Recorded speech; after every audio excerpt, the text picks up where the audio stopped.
Well, Ryan Clark from ESPN's Get Up talked about the Browns and if they are living up to their expectations this season.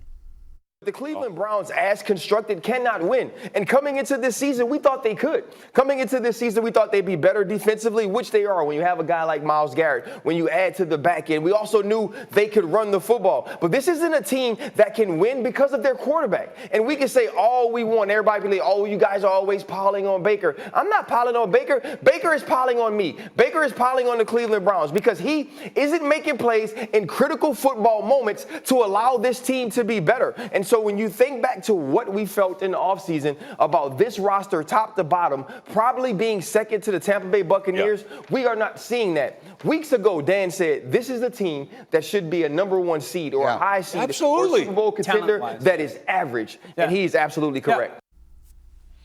And Tim Bielik, I'm not sure it's all Baker Mayfield's fault. I'm not sure most of it's Baker Mayfield's fault. But I do agree that this roster, I was one of the guys that thought, yeah, really good roster. And it's not living up to what we thought it would be. No question about it. And again, it's just the fact that it's been barely healthy. We really haven't seen the pieces together that we thought we were going to see. And again, this offense never played one half of healthy football. I mean, I go back to the Jedrick Wills injury in week 1 in the first half against the Chiefs, and it's kind of spiraled from there. Then Baker has the fully torn labrum. You know, Jarvis Landry with the knee. You get to go on and on and on. And I mean, if you don't have a clean operation, that it was something that Baker and Stefanski talked about in the preseason, is having a clean operation to be successful in passing, just to be successful in the NFL. And that hasn't happened. And the receiving core as a whole just hasn't been what it's supposed to have been. I mean, Jarvis Landry's been banged up. We know about what happened with Odell.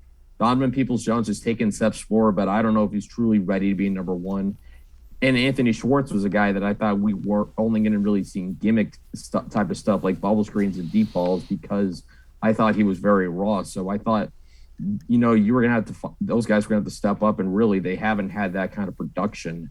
And when you combine all that together, I mean, the quarterback, as important as he is, he's also kind of a function in some ways of the sum of his parts around him. That, you know, unless you're Tom Brady or Peyton Manning, you can't do it all by yourself. You need some help. And outside of, you know, the running game and occasional big plays from guys like Peoples-Jones and David Njoku, it just hasn't been there.